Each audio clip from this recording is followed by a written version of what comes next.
Hello everyone. सो आज का topic थोड़ा सा हटके है, थोड़ा सोचने के लिए थिंकिंग टॉपिक है। टॉपिक ये है कि यार आप खुद को एज अ थर्ड पर्सन देखो। अब इसका क्या मतलब हो गया थर्ड पर्सन देखें? देखो यार, बेसिक सी बात है। अगर आप खुद को, आप एक सिचुएशन के अंदर हैं, कोई भी सिचुएशन है लाइफ की, और आप उसमें प्रॉब्लम फेस कर रहे हैं। अब उस प्रॉब्लम के साथ में क्या होने वाला है कि जब आप खुद उधर हैं, आपका दिमाग ढंग से काम नहीं करेगा। मोस्ट ऑफ द केसेस में नहीं करेगा। आपका दिमाग बोलेगा, आपके प्रेजुडिस आ जाएंगे कि हाँ यार तू तो है ही बेवकूफ, तूने ये गलती कर दी, तेरे को नहीं करना चाहिए था, ऐसा नहीं करना चाहिए था, वैसा नहीं करना चाहिए था। लेकिन अगर किसी सेम प्रॉब्लम में आपका एक फ्रेंड फंसा हुआ है, अब आप उसको क्या एडवाइस देंगे? सोच के देखिए। अगर आप, आपका फ्रेंड उस सिचुएशन में होता, आप उसको क्या एडवाइस देते हैं? अरे कोई बात नहीं यार, हो जाता है, सबसे होता है, कोई नहीं, लोड मतलब देख, अपन ऐसे ऐसे स्ट्रैटेजिकली सोचते हैं, इसका ये सॉल्यूशन निकालते हैं। मोस्ट ऑफ द केसेस में हम खुद को लेकर के बहुत ज्यादा या तो एक्सपेक्ट कर लेते हैं या खुद को लेकर बहुत ज्यादा क्रिटिकल हो जाते हैं, जो कि दोनों ही बहुत अच्छी चीजें नहीं। तो अब कैसे करें? और ये सिर्फ एक बात नहीं है, ये ऑलमोस्ट हर सिचुएशन में। जैसे कि आप अपने किसी दोस्त के बारे में बोल सकते हैं, यार ये इस काम में तो अच्छा है, लेकिन इस काम में ना इतना अच्छा नहीं है। लेकिन जब खुद की बात आती है तो ऑलमोस्ट आपको ये लगता है कि आई कैन डू एनीथिंग। बताया भी है गया, you can do anything. You don't analyse कि यार देर आर सम वर्क जिसके अंदर शायद मैं उतना अच्छा नहीं हूँ।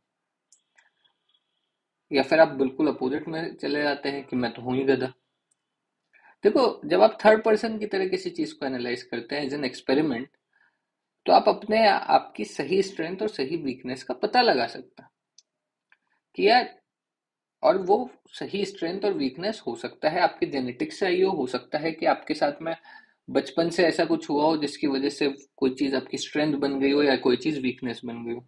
फॉर एग्जाम्पल, अगर मुझे पर्सनली अपने लिए लगता है कि यार मैं बहुत ज्यादा सोचता हूँ,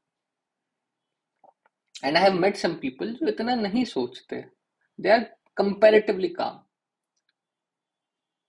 बट मैं बहुत ज्यादा सोचता हूँ, मेरे को कोई प्रॉब्लम दी जाए लाइफ में, कुछ भी दिक्कत आए, मैं बहुत ज्यादा ऐसे ओवर थिंकिंग वाले जोन में बहुत जल्दी चला जाता हूँ। ना देर इज अ प्रॉब्लम। और हो सकता है, there might be multiple reasons कि मेरे बचपन में कुछ ऐसा रहा हो, मेरे मम्मी पापा ऐसे हो जो बहुत ऐसे टेंशन लेते हो, बहुत सारी चीजें हो सकती है। अब मैं उस इंसान से बैठ के कंपेयर नहीं करूंगा जो कि लाइफ में ऑलरेडी उसके साथ में ऐसा है कि उसका माइंडसेट मुझसे बेहतर है। मैं एज ए थर्ड पर्सन खुद को देखूंगा तो आपको दिखेगा कि यार ये आपकी स्ट्रेंथ है, ये आपकी वीकनेस है। अब आपकी ये जो वीकनेस है, आपको इस पे काम करना है। सब कुछ आपकी स्ट्रेंथ नहीं हो सकती, सब कुछ आपकी वीकनेस नहीं हो सकती। आपके जेनेटिक्स में, आपके बचपन में कुछ चीजें हैं जो आपको पास हुई होंगी जो बहुत तगड़ी हैं, कुछ चीजें होंगी जो आपको इतने अच्छे से आपके साथ में नहीं होंगी। फॉर एग्जाम्पल, मैं पढ़ाता हूँ, मैं अपने साथ में कुछ फेलो टीचर्स को देखता हूँ कि यार वो कोल्ड ड्रिंक वगैरह पीते हैं, ठंडा पानी पीते हैं, और उसके बाद भी उनका गला खराब नहीं होता। मैं अगर कोल्ड ड्रिंक पी लूँ एक बार भी, मेरा गला खराब हो जाएगा, और उसके बाद आने वाले 10 दिन तक मेरी पूरी बैंड बज जाएगी, क्योंकि मुझे लेक्चर्स लेने होंगे, तो गले खराब में लेक्चर लूंगा, उसको गले को रिकवर करने का टाइम ही नहीं मिल पाएगा। मौसम चेंज होते ही मुझे यूं सर्दी जुकाम लग जाता है। तो कोल्ड ड्रिंक पीना तो पाप है मेरे लिए। लेकिन मैं दूसरों को देख के खुद को जज नहीं कर सकता कि यार उस, वो तो पी लेता है, मैं क्यों नहीं पी पाता।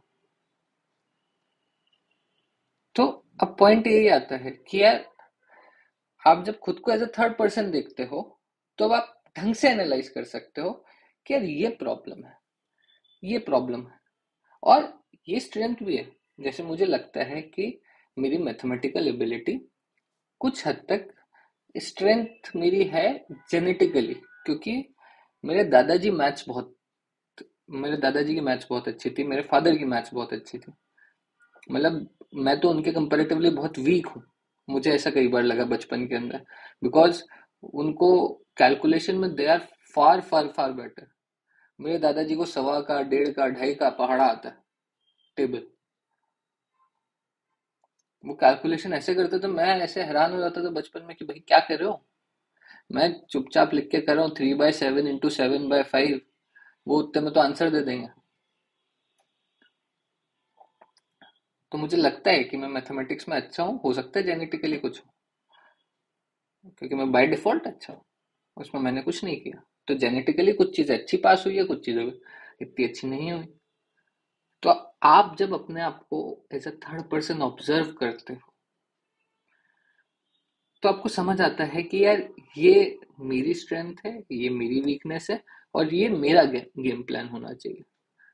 अब मेरा हटा के XYZ नाम लगा दो, तुम्हारा नाम राहुल है, तो ये राहुल की स्ट्रेंथ है, ये राहुल की वीकनेस है। और बाई चांस मेरा एक स्टूडेंट था ऐसा, राहुल नाम का, उसके साथ में क्या होता था, पेपर देता था, मेहनत करता था, मार्क्स कम आ जाए तो मतलब खुद को कोसने लग जाता, मैं हूं ही लूजर, मैं हूं ही खराब। उसको मैंने एग्जैक्टली यही बोला, मैंने कहा तू, तेरी जगह अगर तेरा कोई फ्रेंड इस सिचुएशन में होता तो तू उसको क्या एडवाइस करता।